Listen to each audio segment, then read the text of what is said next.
ブルンフッフッフ。どうも、ワンピースの謎を解く仮面 YouTuber、ゆれてなんぼのゆでろんです。ありがとうございます。いいね。チャンネル登録してね。今回は週刊少年ジャンプ2024年12号、ワンピース最新話1107話、あんたを探してたんだを考察します。今週も考察中にはたまらない要素がてんこ盛りです。一緒に考えていきましょう。よろしくお願いします。ただし最新話をまだ読んでいない人は多いネタバレを含む内容ですから、今すぐ動画をストップさせてください。よろしいでしょうか？行きましょう。まずはいきなり1107話のリード語呂合わせを考えましょう。1107話の話数の語呂合わせ一つ目は、あいてーな。あいてーな。1はウィキペディアによると、その形から愛と読むそうです。この語呂合わせをタイトルと合わせると、あいてーな。あんたを探してたんだ。このタイトルはニカを探していたボニー、エルバフの巨人に会いたかったウソップ、黒ひげに会いたくて探していたカリブ、サターン星と偶然出会ったデボンの4人にかかっています。あいてーな、あんたを探してたんだ。それでは先週の予想の答え合わせを行いましょう。こちらです。1107話の類似話数は7話、107話、117話、1017話です。まず7話は友達、扉絵はクマ、ルフィはクマを友達と呼ぶのか。次に107話はゾロが活躍する月光と墓標。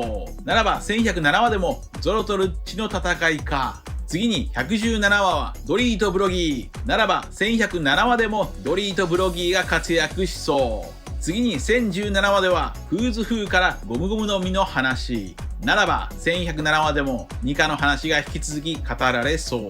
1107話の反転話数も考えましょう。1107をひっくり返すと、711はロビンを捕まえたトンタッタ。ここでトンタッタはロビンを大人間と呼んでいますから、1107話ではやはり大人間エルバフの巨人が活躍しそう。さらに711話にはレオのぬいぬいの実が登場。1107話の話数の語呂合わせも考えましょう。1107話の話数の語呂合わせは、いい女、人となり、誰かの人となり、生まれつきの性質が語られるのか。人の名、人の実、ニカの名前が隠蔽された話か。はい。前回1106話の予想は高得点を叩き出せましたが、この1107話の2週間前の予想はまあまあでしょうか。サターン星と黒ひげ海賊団の会合、巡り合わせだけはさすがに予想できませんでした。だが、それもまた巡り合わせ、お前の日々の行いの賜物なのである。さらに話数の理論を固めていきましょう。1107の類似話数7話ではコビーが海軍に入りたい。一方1107話ではカリブーが黒ひげ海賊団に入りたい。さらに7話、友達の扉絵は白く塗られていくクマ。一方1107の扉絵は真っ白な白クマのベポ。次に117話ではミスター3が正体がバレてしまうという。一方1107話ではサンコと太陽の神ニカの正体がバレる。また117話と1107話でウソップは巨人に憧れている。さらに1017話ではサンジが光を放つクイーンを止める。一方1107話でもサンジが光を放つキザルを止めている。さらに反転話数711話の扉絵ではババア吹き飛ぶ。一方1107話では五老星ジジイが吹き飛ぶ。そして今回秀逸なのは反転話数である711話ではぬいぬいの実が登場していますが、なんと1107話では犬犬の実が登場。ぬいぬいの反転が犬犬なのです。デボンは犬犬の実モデル9尾の狐です。これは2週間前のコメント欄、ユージさんが予想していました。また711話のトンタッタたちは騙されやすい性格でしたが、1107話には50年間も世界政府に騙されていた追い元カーシーが登場。以上が話数の理論一つなぎです。それでは本編の考察を始めましょう。1107話のスタートは引き続き巨兵海賊団、ドリーとブロギー、そして追い元カーシーもいます。ここで巨人たちは砲弾に注意しろという。そして巨人たちはエッグヘッドに上陸。これは戦後の子供たちに人気があったものの代名詞。巨人大砲卵焼きにかけて巨人大砲卵焼きか。エッグヘッドで大暴れする往年の戦士、巨兵海賊団たち。BB 砲こと破国はいつ飛び出すのか。そしてウソップは巨人を発見して涙を流して喜ぶ。一方サニー号のリリスとブルックは氷のせいで止まれない。場面が変わってゾロ VS ルッチ。足止めを食らうゾロがルッチに煽られている。この問題を解決するためにジンベエが向かっています。これが1107の話数の語呂合わせ2つ目。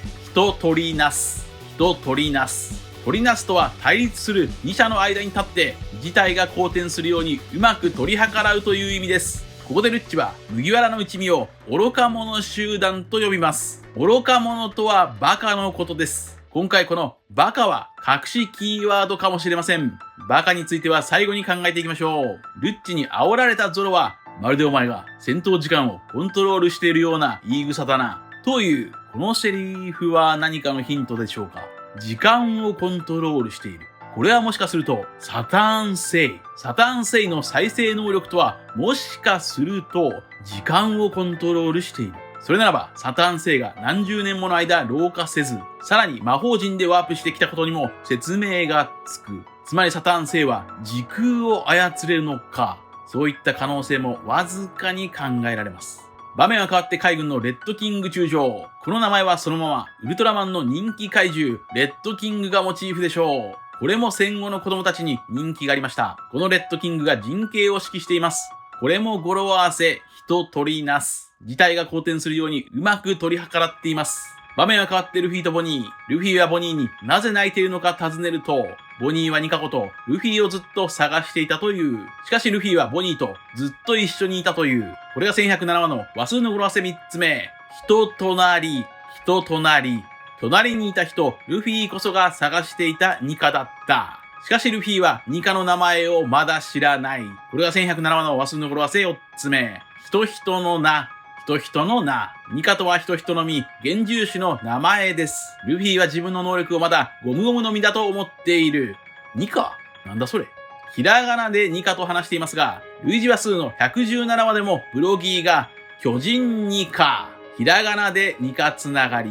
ここでボニーはルフィに本物のパンチを見せてくれと願う。そしてルフィは血を流すベガバンクを見て激怒します。怒るルフィにサタンは眼力でバカッと攻撃。バカ。またバカ。これに耐えたルフィはダチを傷つけやがってと激怒。1107話の類似話数7話のタイトルは友達です。ルフィはひるまずにゴムゴムのドーンガトリング。サタン星の顔面を何発も殴って吹き飛ばす。これは652話で見た沼沼のガトリングガンとつながる。なぜなら652話はカリブーのあの人発言だからです。カリブーのあの人とは黒ひげでした。カリブーは黒ひげのファンだった。僕はこちらの動画でカリブーのあの人とは世界政府関連だろうと考えていましたので、これは外しています。となると次に考えられるのは黒ひげです。カリブーと黒ひげをつなぐ伏線っぽいものは3つありそうです。まずカリブーが古代兵器ポセイドンの秘密を握った650話では、ジンベエから黒ひげが4皇と位置づけられていると語られました。またカリブーが初登場したシャボンディ諸島で、カリブーは偽麦わらの一味に加入していますが、この偽物のルフィの名前はデマロブラック。ブラックはつまり黒ですから、これが黒ひげとつながると考えることは可能かもしれません。またカリブーがジンベエに樽に入れられて海軍のところに連れられてきた682話のタイトルは黒幕であり、そこでカリブーを拾った海軍のやりすぎ准将は黒ひげに似ている気もします。このあたりが黒ひげとカリブーをつなぐ要素でしょう。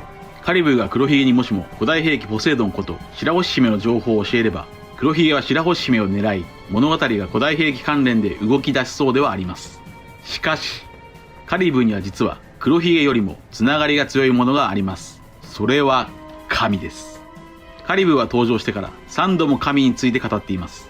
そのように考えると、カリブーが白星姫の情報を渡す相手は黒ひげよりも CP0 の方が可能性は高いと考えられそうです。もちろん黒ひげに情報を渡しても物語は動きそうではありますが、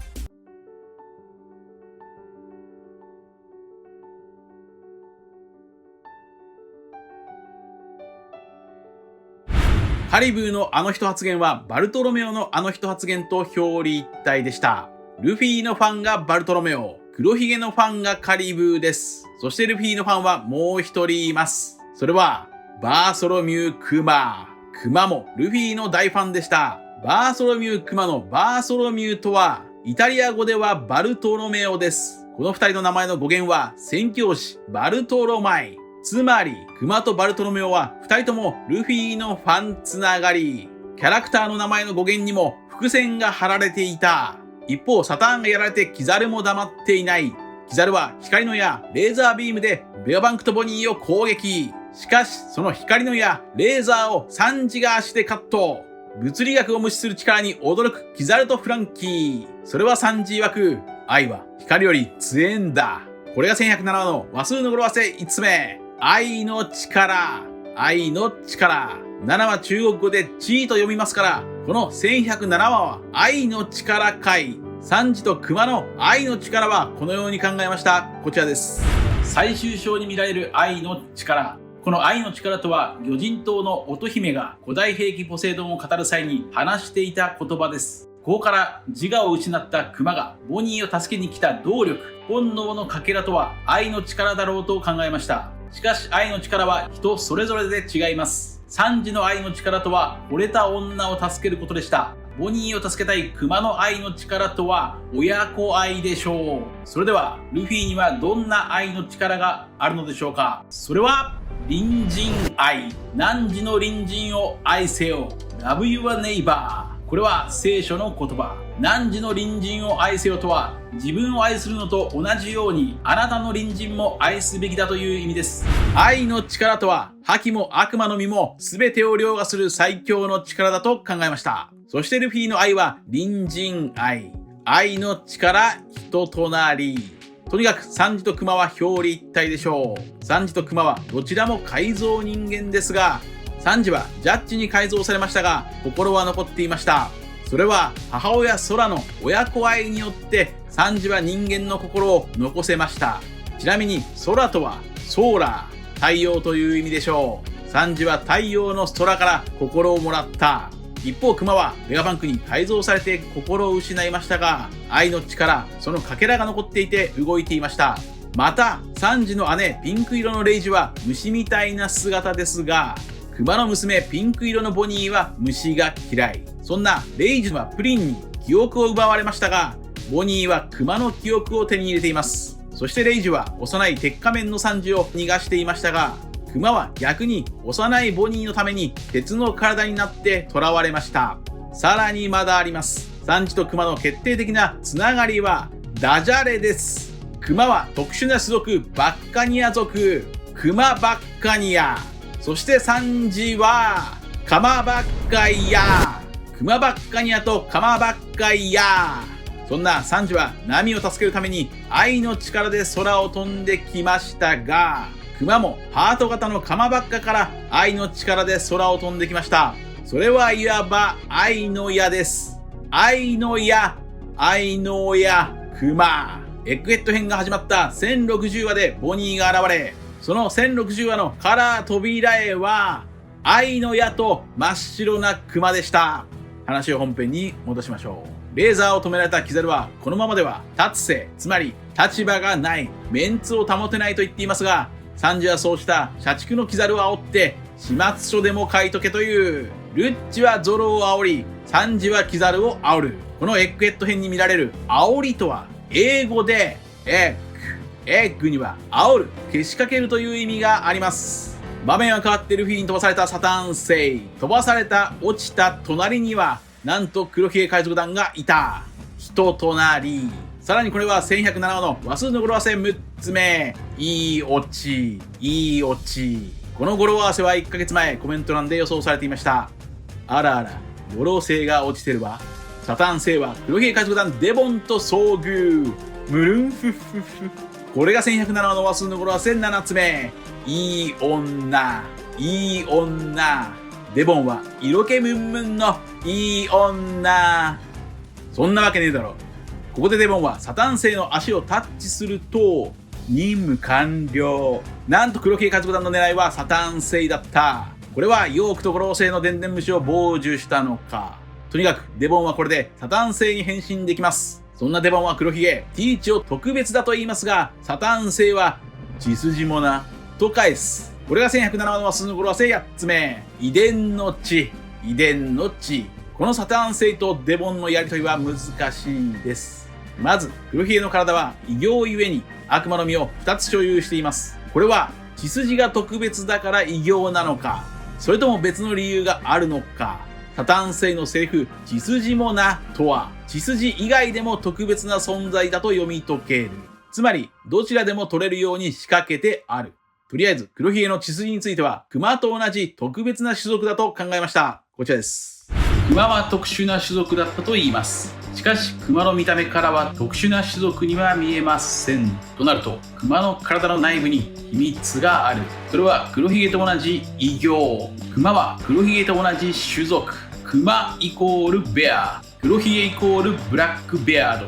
熊ベアと黒ひげベアード、このように考えました。熊がベアで黒ひげがベアードだから同じ種族？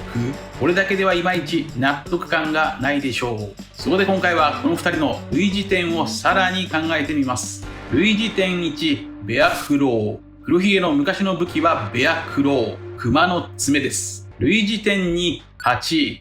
黒ひげの拠点は蜂の巣、熊の好物は蜂蜜。類似点8、バーソロミュー。黒ひげのモデルはそのまま実在した海賊黒ひげですが、バーソロミュー熊のモデルは実在した海賊バーソロミューロバーツでしょうか。このバーソロミューロバーツの異名はブラックバート。バートとはバーソロミューの短縮形です。つまり黒いバーソロミュー。そして黒ひげはブラックベアード、黒いひげです。このベアード、ひげの語源は実はなんとバートに由来するそうです。つまり熊は黒いバーソロミュー、黒ひげも黒いバーソロミュー、そして熊の種族はバッカニア族だと明かされています。つまり半年前の考察が正しいなら、黒ひげも熊と同じバッカニア族なのか。バッカニアとは海賊という意味ですから、黒ひげのイメージ通りですし、何よりこの1107話の扉絵は白熊のベポ、そしてバカの伏線が貼られていそう。黒ひげの公式イメージ動物はカバです。バカの反対カバ。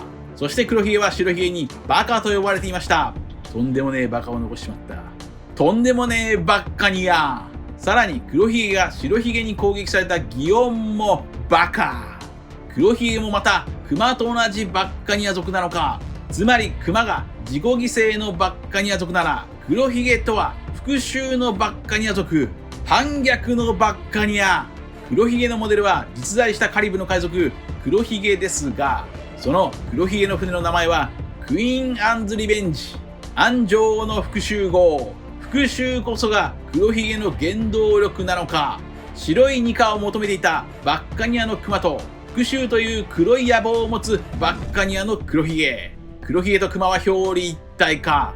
黒ひげとは英語でブラックベアード、黒い熊の D、ブラックベア D、ブラックベアード。それではこの考察が正しい場合、黒ひげは誰に対して復讐したいのか。それは世界。番王が語った黒ひげの本当の狙い、世界。人の夢は終わらねえ。これが1107話の話数の語呂合わせ9つ目。人となり。人となり。黒ひげが持っている人としての性質、その人となりが明かされました。世界を取る、世界に復讐する、つまり打倒世界政府、打倒天竜人。それは思想は違うが目的は革命軍と似ている。その思想はおそらくロックス D ジーベックと同じ。黒ひげの船の名前はサーベル・オブ・ジーベック号。黒ひげは復讐のために世界を取りたい。そんな黒ひげの野望に気づいた白ひげは、お前じゃねえんだ、ロジャーが待っている男は。たとえ復讐によって世界をひっくり返したとしても、それではおそらく新たな復讐の螺旋が生まれるだけ。ロジャーが待っている男は愛の力を持っている男、ルフィでしょう。本編に話を戻しましょう。ワプワプのみのバンオーガーはまだ修行中らしく、さほど遠くへは移動できないという。これが1107の話数の語呂合わせ10個目。移動の力。移動の力。そしてカリブーは黒ひげに会いてえな。以上が本編の流れの考察です。それでは次に黒ひげ海賊団の今後の展開を考えましょう。デボンがサターン星に変身できるということは、それは聖地マリージョアに黒ひげ海賊団を引き連れて堂々と正面突破できます。世界最高権力者サターン星に意見できる者はいません。つまり黒ひげ海賊団は聖地マリージョアに乗り込める。黒ひげ VS イム様もあり得る。黒ひげ VS イム様の可能性はこのように考えました。こちらです。さらにその人の夢を表す悪魔蛇のイム様を黒ひげが食べる。は？黒ひげの闇闇の実がイム様を飲み込む可能性もある。この辺りの予想はまだ難しいです。次にデボンについて考えましょう。デボンの変身能力は相手の悪魔の実もコピーできそう。なぜならマネマネの実の上位互換だと考えられるからです。ただし能力のコピーはおそらく制限時間がありそう。たとえそうだとしてもこれは相当厄介な能力でしょう。例えば一定期間だけでもダブル黒ひげ攻撃、ダブル青生地攻撃、強キャラのダブル攻撃が可能な上、捉えたプリンの能力メモメモの実や、さらに最強の海兵ガープにも変身できます。もしもそうであればデボンは想像以上に厄介な相手です。キュービの狐の能力はきついね。以上です。続いては次回1108話の展開を話数の理論から考えていきましょう。1108話の類似話数は8話、108話、118話、1018話です。8話ではナミが空の宝箱でバギー海賊団たちを騙し討ち、そしてルフィは麦わら帽子が宝物だという。次に108話ではゾロがシスターに騙し討ちされる。さらに118話でもミスター3が巨人を騙し討ちしています。これらとつなげるなら1108話ではゾロや巨人もしくは誰かが騙されそう。そして1018話には太陽の神ニカの話が初登場。すると1108話でも引き続きニカの話か。また1018話では魚人差別の話も登場していますから、1108話でもバッカニア族が差別された話か。1108話の反転話数も考えましょう。1108話をひっくり返すと811話ロコ、シーザーの6月兵器コロを中和するロコ、コロの反転がロコ、反転の言葉遊びが811話に登場しているので、ニカことルフィはカニの技を使うのか、もしくはゴムの反対老後の話か。1108話の話数の語呂合わせも考えましょう。1108話の話数の語呂合わせは一本の槍。一本の槍とはゼフが語っていたルフィが持つ信念という武器のことです。太陽の神ニカのシルエットも一本の槍。さらに鉄の巨人の腹には一本の槍が刺さっていますから、1108話でついに鉄の巨人が立ち上がるのか。他にもいい親、人飛ばし、そして重要な1108話の話数の語呂合わせはいいおっぱい。まだ一つ新しい言葉が生まれる。癖になるパワーで世界を駆け巡る。ジャンプの世界新たな伝説を奏でる。ユデロンのダジャレ心揺さぶる。